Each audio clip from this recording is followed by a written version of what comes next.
Hello everyone, Solmon here, and today I'm going to address a slightly more serious topic than I do usually on my channel because it's all a lot of jokes and, stories and whatnot. But today we're going to be addressing some drama, which is, the worst form of entertainment humanity has ever, conjured up. Oh well.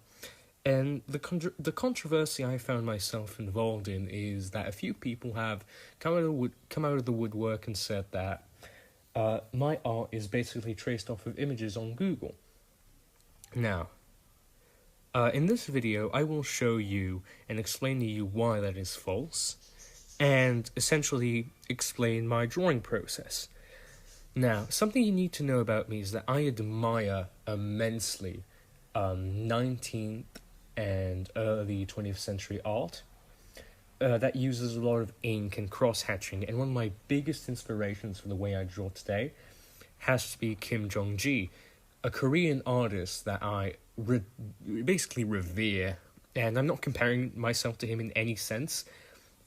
In all bluntness, I barely scrape like the tip of his toenail when it comes to comparing the two of us, but he is someone I look up to immensely. And basically, what Kim Jong-gi essentially does in some of his live presentations, something that wowed me a few years ago, is that he basically does a more advanced and cleaner version of what is known as contour drawing. And contour drawing essentially is inking, while using ink to draw, but without a sketch, which may seem terrifying to a lot of people, and is a very advanced technique, especially for somebody my age, seeing as I'm 15, and while yes, it could just seem like something completely ludicrous for a 15-year-old to be able to do, but may I remind you that in the past year, in 2020, I spent pretty much all of it drawing. I drew multiple drawings a day, full illustrations, from the beginning to the end of it. And while I'm still not a master of ink work, and I'm not I'm not one of the great draftsmen quite yet, I still do pride myself in my work and in my efforts. I have made substantial gains since the beginning of 2020.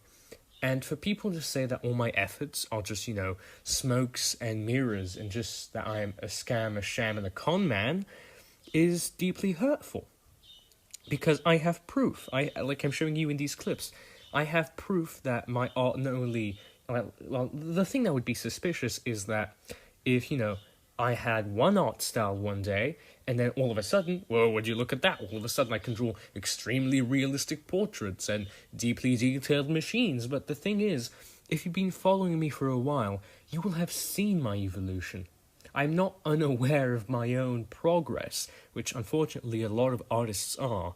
And you can tell if you go far back down my gallery on Twitter that I have evolved as an artist since since 2019, right? Or even early 2020. And a lot of the people that have mentored me through my art can basically prove that to you, that I have been putting in the effort. And again, it's deeply hurtful for people to go around and say, oh, you're just tracing, you're just copying this off of Google, you're not putting in any effort or sweat, blood, and tears, which I am. And it really, really, just brings up imposter syndrome, which is essentially it's one of those logical fallacies that humans put themselves in when they can't understand their own success. Essentially, it boils down to you not being able to accept your own success and starting to say, oh, I'm not good enough. People one day are going to find out I'm just, pretending to be a good artist, and that all they see, it's not really me, this is just like luck, right? And I've had imposter syndrome for a really long time, especially when I was younger. I'm still young, I'm only 15, but even then, I was young a few years ago. And I dealt with that. I dealt with that pretty seriously, but having, just, like, in 2020, I made myself a promise that by the end of it, I would be able to draw almost anything I wanted. I would no longer look at something and say, oh god, that's a little too complicated. I wanted to be able to draw almost everything in the universe, which, bold thing to say for a 13-year-old, but that, that bet I made to myself worked out. And now I'm very confident in my skills, and that's why I'm making this video. Because most of the time when there's drama, I just stay silent, or, at least try to defend myself somewhat, but I never would actually concentrate my efforts into making a video showcasing my evidence and proof. Now, let's move on to some actual proof other than just video clips, because in all honesty, that can very easily be faked, and I'm fully aware of that. I just put them in to give you a reference, right? So, the first thing I did today to, warm up and show you how I draw is that I drew my OC Solmon. I wonder who he's named after. And I drew him without any reference, simply from memory, right? No strings attached, no image on the side of the screen, just him from memory. And as you can tell, compared to the one that you see in my series, yeah, he's pretty darn close. And without any reference and just going off of memory alone, I would say, objectively, that is a good representation of what the character looks like, and I wouldn't be ashamed to put that in the video. Secondly, I did a slightly looser, not looser, but more detailed drawing, this time using a very, very loose reference from this picture of the Flying Scotsman. I was drawing the buffer beam.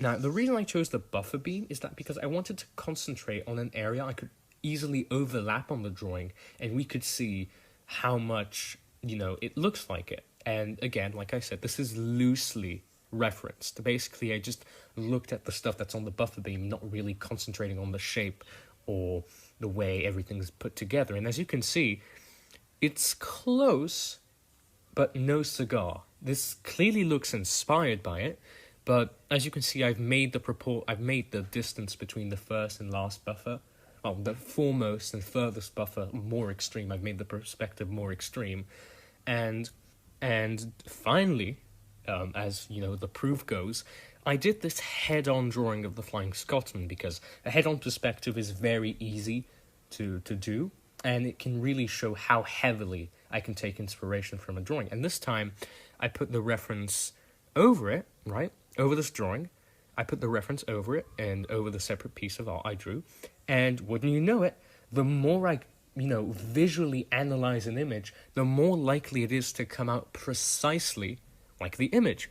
Now, of course, there are some very noticeable differences if you actually poke your eye.